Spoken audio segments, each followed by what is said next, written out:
Hi guys, welcome to another episode of Health Talk with Reva.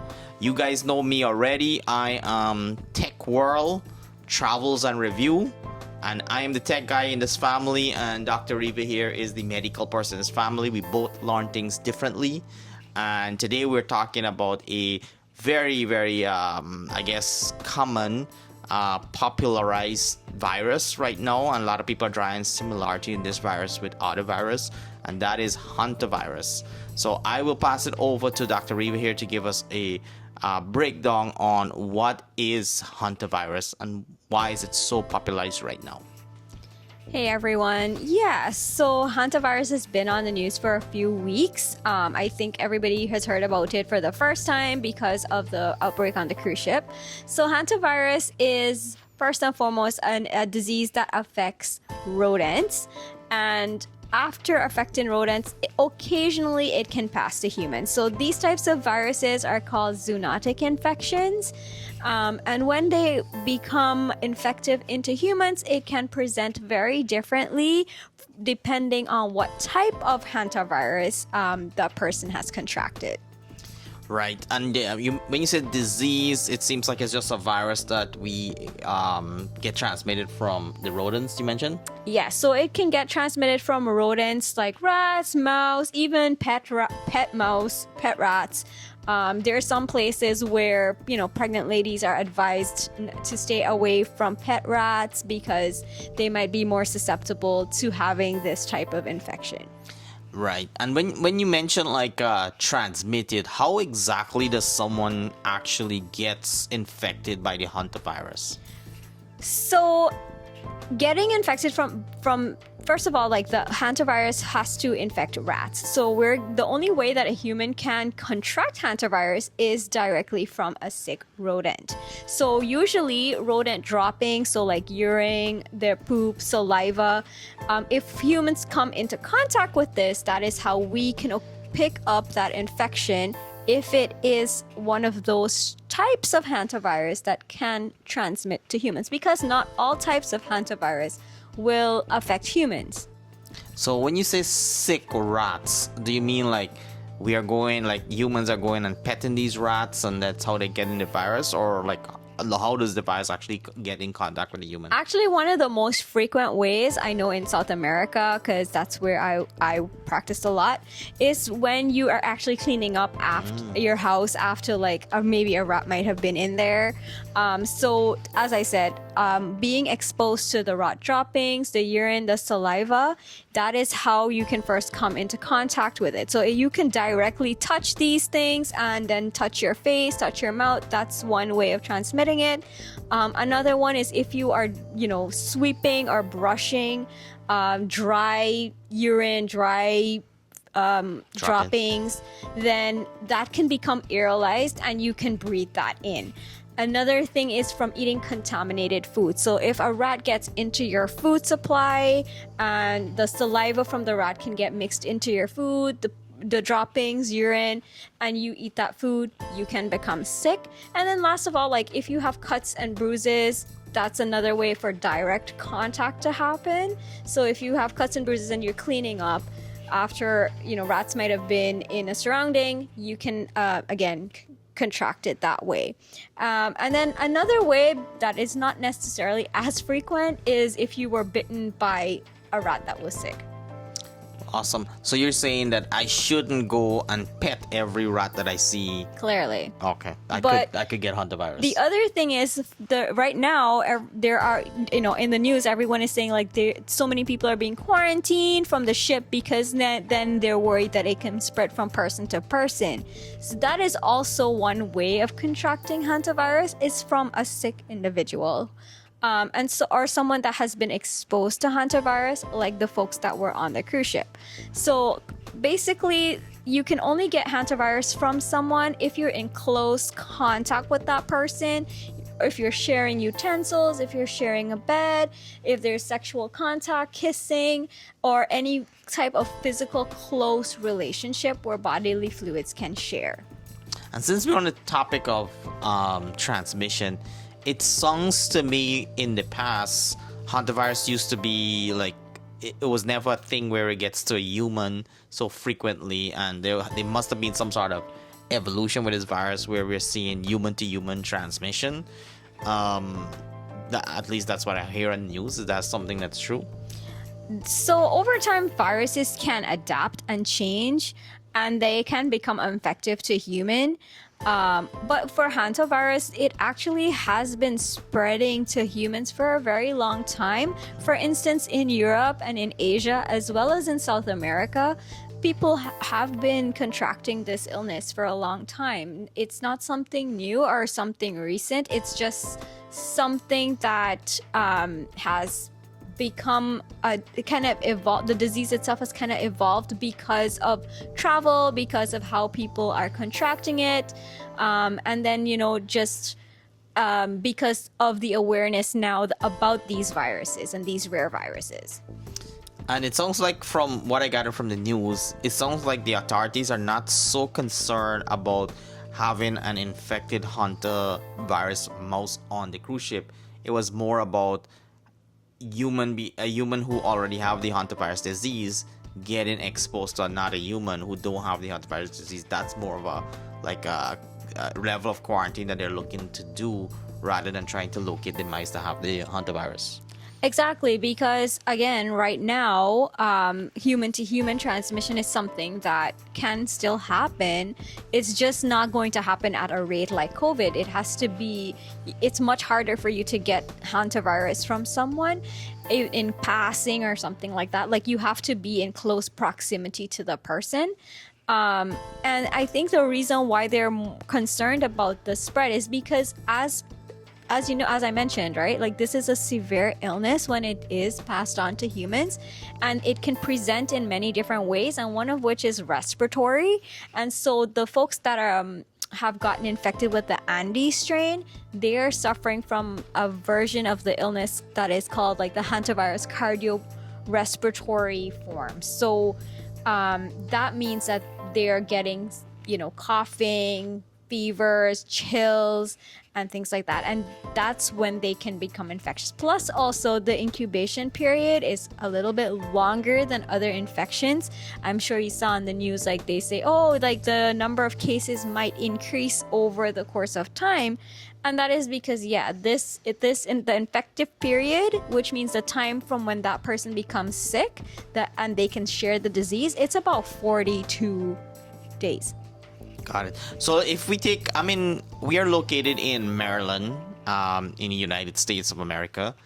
And if we take a macro level, from the story of this cruise ship that has these number of infected person, and you mentioned that Andes, where primarily do you find hantavirus, like right now? And should people in Maryland or in Alaska be worried about hantavirus? Yeah, so in the US, we do have it, and in Canada too, like in North America, we do have our own strains of hantavirus that can be transmitted from rodents that inhabit these parts of the world. So I know worldwide there's the sole virus, which is a type of hantavirus that can transmit to humans.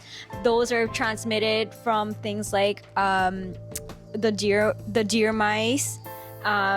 And in other parts of the world, like in Asia and Europe, there also are different types of hantavirus that are transmitted from rodents that are specifically from that part of the world. And the thing about it is that they can present very differently depending on which part of the world you live in. Funny enough, in the Caribbean and in the Guyanas, we actually don't have hantavirus. Did you know that? I did not know that, but kind of sticking to this cruise ship story, it sounds like the cruise ship that docked in Argentina, that's where they're tracing back the source of this hantavirus spread. Is it just more common in Argentina right now, the hantavirus? It's been common in South America for a long time, just as it has been in other countries. But in terms of the cruise ship story, I think the whole sensationalization of it has become because it transmitted from person to person. So in other words, usually, like, we can be exposed to hantavirus wherever we are, And the case of the cruise ship, it was just because one of those infected rodents got onto the cruise ship and infect a person, and then from that person, because everyone is confined to the cruise ship, it just starts spreading from person to person. That created this huge panic right now in the news. Yeah, but also the type of hantavirus as that it is, because as I mentioned, hantavirus can present differently depending on which version of the hantavirus you have acquired. And the version of hantavirus that is on the news is one that, as I said, like it goes back to having the cardiopulmonary syndrome, right? So folks will start having cough and cold, and their lungs starts to fill up with water, and they can then decline very quickly into the multi-organ failure, heart failure, and all of these things. So because of how severe it is and how quickly someone who is infected can become very sick, I think that's also the reason why it's such a big news story at the moment. And now that you mentioned that, I'm just very curious. So what are some of the symptoms of someone that has hantavirus? Yeah, so someone can start presenting symptoms as early as like within the first 2 to 3 weeks. And usually the symptoms can be very mild and very vague. It can actually seem like a quick flu, like a normal flu. So they can have a fever, chills, feeling very fatigued, low energy, just having body aches, like muscle aches, headaches, things like that. And then it can progress quite quickly. And they can become much more sick. They can start having more severe symptoms like difficulty breathing, coughing, and just like their heart might be racing. They might be feeling like they, cannot walk very far. They just have excessive generalized fatigue. And it's at that moment when they really need advanced hospitalized care. And I guess a couple other questions here on hantavirus. By the end of this, we'll all be just expert at hantavirus. I guarantee that. How should someone protect themselves against hantavirus? And how is it just different from COVID? Because I know there's a lot of comparison out there. If this is the next pandemic, hantavirus, and should we all be worried about that? Yeah, so the prevention will be, of course, the first thing is to prevent yourself from becoming in contact with urine, droppings, or saliva from an infected rodent. I know for folks who like to go on cruises and camping and going to different hikes, one of the things is if you're going to stay in a campground or in a camping tent or in a shelter, you should probably have that shelter aired out first, clean it with gloves and disinfectant before going in there and spending the night, preferably cleaning it with something wet, so like liquid detergent rather than sweeping, because as I mentioned, the dry droppings can become aerolized. The other things that you can do is to make sure that your food is in a secure and safe area and containers that are sealed and rats cannot get into that. And then if you are pregnant, breastfeeding, if you have kids under the age of 5, it's very, very important to make sure that, you take the precautions to prevent any rats in your home or in any of your camping gear or any of your camping areas. And then, of course, the other ways to prevent transmission is what the government is currently recommending. So the folks that have been in contact with other people that are sick or might have been exposed to hantavirus, they're in quarantine facilities. And in those facilities, they're being asked, not to share utensils. They're isolated. They're getting checks every day. And yes, those are some of the main ways. So just being very cautious of not sharing, spoons, things like that, and avoiding close contact. And my second question was, how does this compare to COVID? Well, for COVID, it was much easier for someone to get COVID in a public space. Someone coughing, you can just pick up the COVID that way. For hantavirus, you have to be in close contact with that person, and like sharing, sharing food stuff, sharing utensils, sharing a bed, sharing the same bathrooms, direct physical contact with secretions from that person, so the cough, the sputum, things like that. So it is actually a bit harder for someone is outside of your home to come in and get the hantavirus unless you're in that home with that sick person. So it sounds like, to summarize here, it sounds that it's less transmittable than COVID. COVID sound like it was more transmittable. We had to social distance back in those days. Yep. This here, it's less transmittable. You have to be really close contact, as you mentioned. However, it sounds like this is more deadly given the symptoms earlier that you discussed than what COVID was back in the earlier days. Yep, that is correct. And I guess the final question is, if I do get hantavirus, how should I, what treatment is available right now for people who do have hantavirus, and how would you shape that conversation? Yes, so there are different types of treatment depending on the way that your symptoms might present. The first thing that everybody will try to do is make sure that those folks are hydrated, their electrolyte imbalances are covered. So sometimes that might mean, you might have to get special hydration.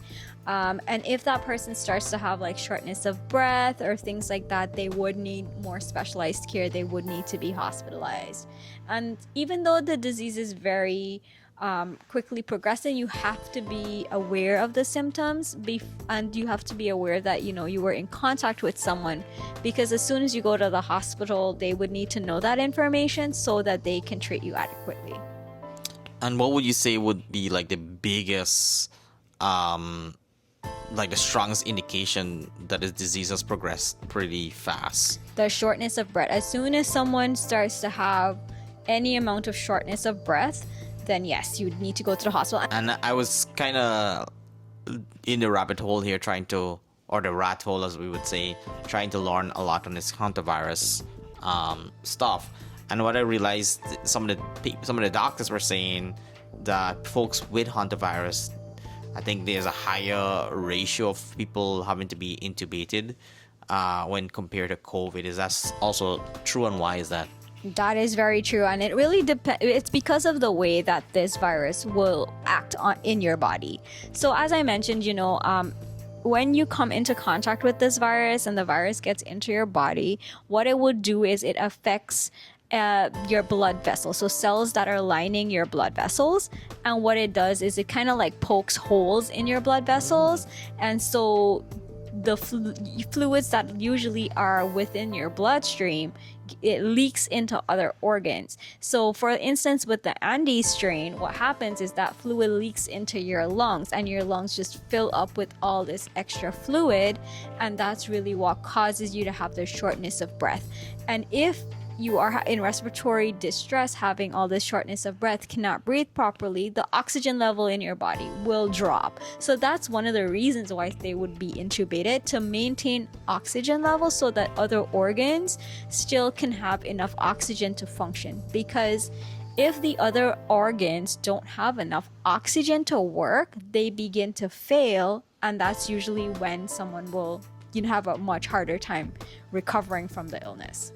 And more than likely, if you hit that stage of having to be intubated, it's probably really serious and possibly deadly. It is very serious, and yes, it can be very deadly. But if that person is intubated very early, as soon as possible, then they do have a chance that their lungs can rest and they can actually get better.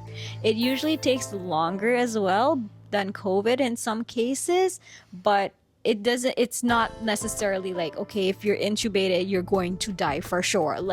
Intubating someone means that they're putting your body to rest a little bit. Your lungs can take time to recover. It doesn't have to work to provide oxygen for the rest of your body. All right, so there you have it. If you get anything out of this podcast, make sure you don't go and play with sick rats wherever you are, and also make sure that if someone has symptoms, they get medical help right away. I feel like I walk away with this podcast well informed on hantavirus. All right. So, anything else you want to add before we close out this segment? Yeah, there's no panic right now, no public health panic right now about. You have it. Before we close, I'm gonna pass it on to Dr. Revere. Any final words, wisdom you want to pass on before we close off this segment?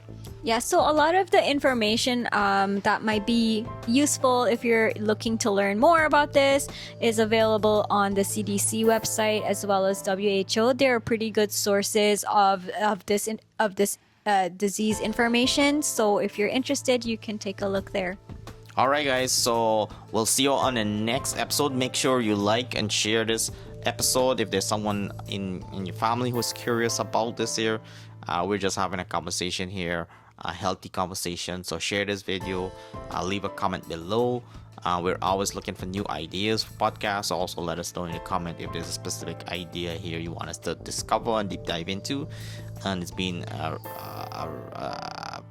a great journey here on our podcast. So make sure you subscribe, and we'll see you on the next episode.